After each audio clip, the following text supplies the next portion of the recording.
Hello friends, তোমরা সবাই কেমন আছো? আশা করি অনেক ভালো আছো। তো পূজা রান্নাঘর অ্যান্ড লাইফস্টাইলে তোমাদের আবার একবার স্বাগতম। তো আজকে একটা মাটনের রেসিপি নিয়ে চলে এসেছি। খাসির মাংস লাল লাল ঝোল হবে, তো একটু অন্যরকমভাবে করব। তো পুরোটাই তোমাদের সঙ্গে শেয়ার করব, দেখতে থাকো। চলো। তো কী কী উপকরণ লাগবে আমি দেখিয়ে দিই। এখানে আছে পাকা টমেটো, এটা আমি আলাদা বেটে নেব। আদা রসুনটা বেটে নেব কাঁচা। আর এই পেঁয়াজটা আছে, এই পেঁয়াজটা ভেজে তারপরে বাটবো, তাহলে টেস্টটা একটু অন্যরকম হবে। পেঁয়াজ কুচি করে রেখেছি, এটা ভালো করে ভেজে নেব। আর এখানে আছে এই যে মাটন, এটাই রান্না হবে আজকে। দেখো কত সুন্দর আমি ধুয়ে পরিষ্কার করে রেখেছি। আর এখানে আছে আলু, আলুটা ভেজে নেব তেলে। আর এখানে মশলা আছে কি কি দেখো, গরম মশলা গোটা যা যা থাকে আর কি। আর এখানে আছে গোলমরিচ, ধনে, জিরে আর এই শুকনো লঙ্কা, এগুলো ভালো করে ভেজে নেব। ভেজে তারপরে বেটে নেব, এটা ভেজে বাটবো, তাহলে টেস্টটা অনেক বেশি হবে। আর এই পেঁয়াজটাও ভেজে তারপরে বাটবো। প্রথমে আমি কড়াই বসিয়ে দিয়েছি, এবার এই মশলাটা আমি ভেজে নেব ভালো করে সব কিছু। হালকা হালকা করে, একটু বেশি পুড়ে না যায় মশলাটা, সেইভাবে ভাজতে হবে। ভালো করে সুন্দর করে একটু ভেজে নিতে হবে।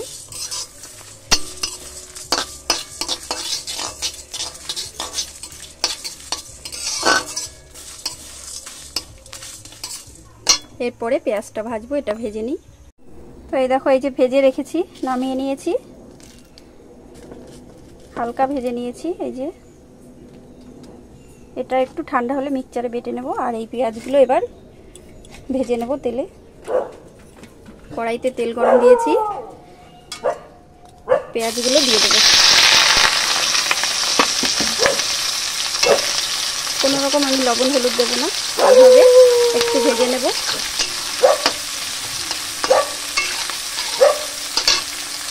তো পেঁয়াজগুলো তো আমার প্রায় ভাজা হয়ে গেছে। আমি এই দেখো পুরো সিদ্ধ সিদ্ধ হয়ে গেছে, আর বেশি ভাজবো না।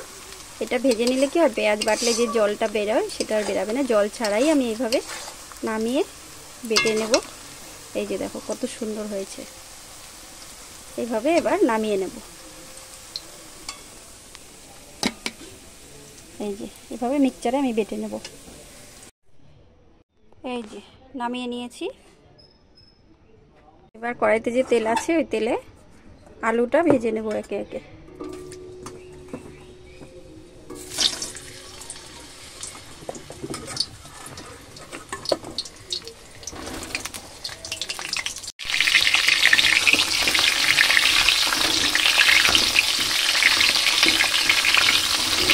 আলুটা ভেজে নিচ্ছি।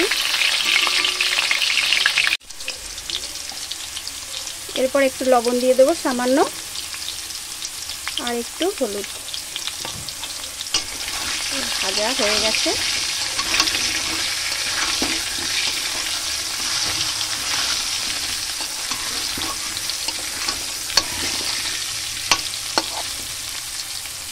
প্রায় আমার ভাজা হয়ে গেছে, এবার নামিয়ে নেব।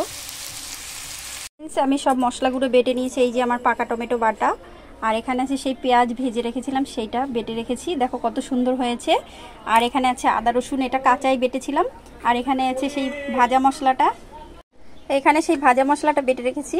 এই যে ধনে, জিরে, গরম মশলা, গোলমরিচ যেটা ভেজে রেখেছিলাম সেটাই যে বেটে রেখেছি।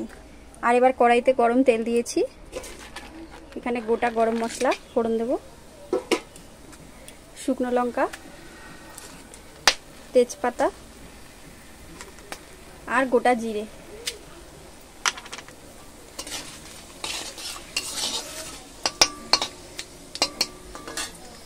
আর এখানে আলুটা ভেজে রেখেছিলাম। এই যে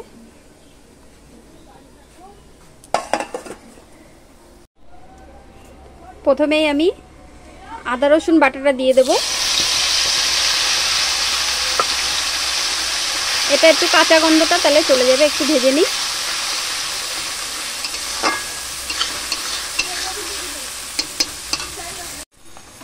তো যেহেতু আমি মটন রান্না করব, সেই জন্য বেশি তেল দেবো না। এটা রসুনটা আমার ভাজা ভাজা হয়ে গেছে, আদা রসুন। এবার আমি মটনটা ধুয়ে রেখেছিলাম, এটা দিয়ে দেবো কড়াইতে একে একে।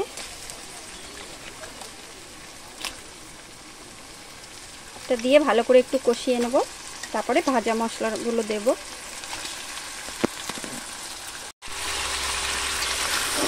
একে একে আমি ভালো করে কষিয়ে নেব।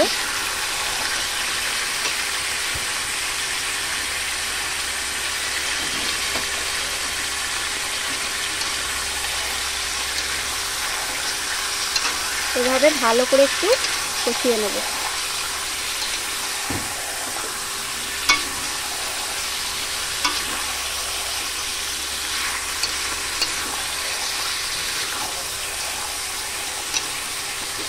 যত কষাবো ততই তেল ছাড়বে এটা দিয়ে, যেহেতু খাসির মাংস একটু চর্বি আছে।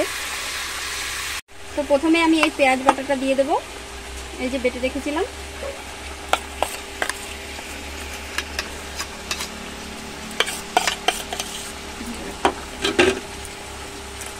এরপরে এই ভাজা মশলাটা দিয়ে দেবো।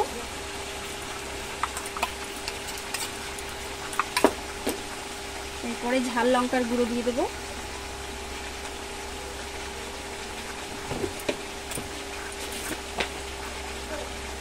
হলুদ 2 চামচ, টমেটো বাটা। কালারটা কত সুন্দর হয়েছে দেখো।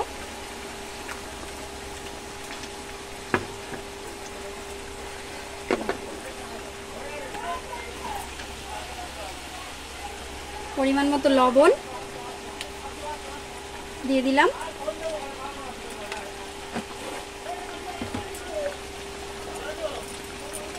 এবার ভালো করে কষিয়ে নেব।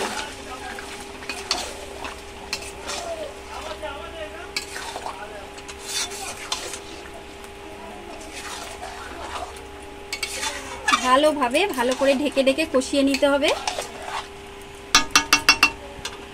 মোটামুটি সব মশলাই দেওয়া হয়ে গেছে, এবার কষাবো। দেখো কালারটা কত সুন্দর এসেছে। এই যে ভালো করে আমি কষিয়ে নিচ্ছি, আরও কষাবো। যত কষাবো মাংসটা তত সিদ্ধ হয়ে যাবে, যেহেতু খাসির মাংস, তো যতই জাল দেবো ততই টেস্ট বাড়বে। ভালো করে আমি কষিয়ে নিচ্ছি, এখনও আমি জল দিইনি। সেই মশলাগুলো দিয়ে ভালো করে কষিয়ে নেব, তারপরে জল গরম করে গরম জল দেব।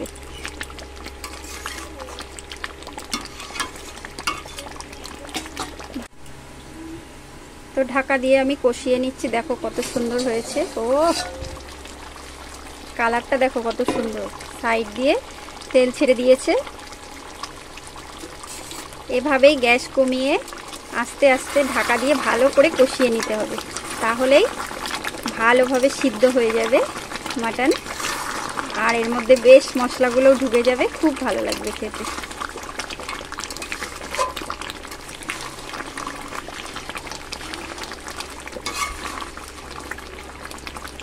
দেখো কত সুন্দর কালার এসেছে, মনে হচ্ছে এখনই হাড়ের থেকে মাংস ছেড়ে যাচ্ছে। ভালোভাবে আমার সিদ্ধ হচ্ছে এটা, তোমরা দেখতেই পাচ্ছ কত সুন্দর। আর এখানে আমি গরম জল বসিয়েছি, এই গরম জলটাই হাঁড়িতে করে বসিয়েছি, এর মধ্যে দেব।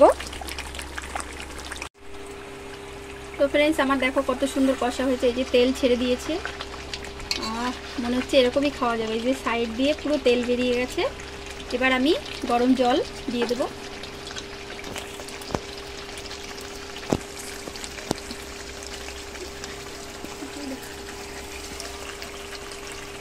এই যে হাঁড়িতে গরম জল করেছিলাম, এটা দিয়ে ভালো করে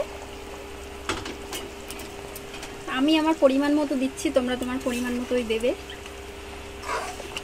এবার ভালো করে সিদ্ধ করে নেব, তাহলেই হয়ে যাবে। এবার ঢাকা দিয়ে দেব। আলুগুলো যে ভেজে রেখেছিলাম সেগুলো দিয়ে দিচ্ছি।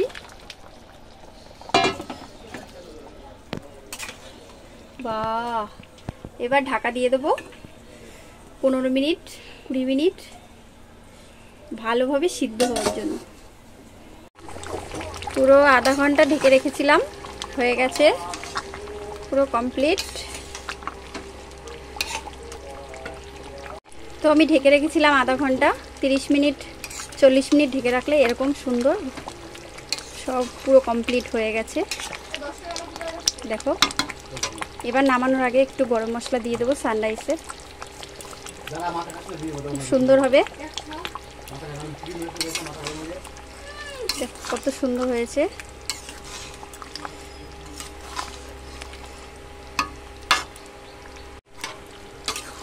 পুরো একদম সিদ্ধ হয়ে গেছে। এবার কমপ্লিট, আমি নামিয়ে নেব।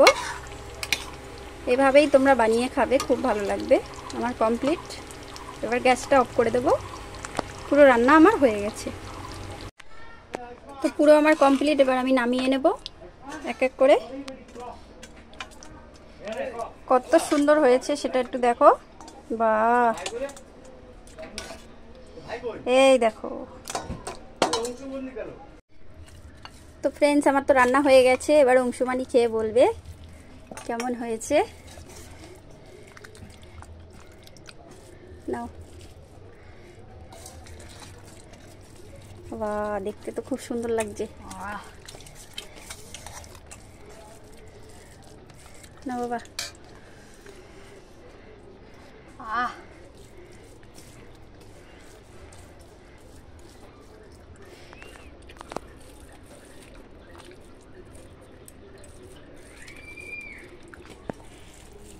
খাও। কেমন হয়েছে? মিষ্টি কথা আগের মতন বললে হবে? নাল্লি অপূর্ব গাইজ, অপূর্ব। তার একটু দিই তোমারে। হ্যাঁ, আমাকে আরো দাও। নাও।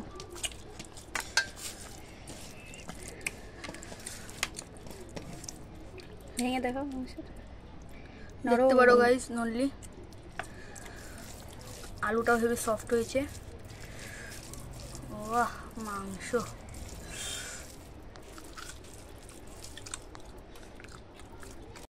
তো ফ্রেন্ডস, মাটন তো রান্না হলো, খাওয়া দাওয়া হলো।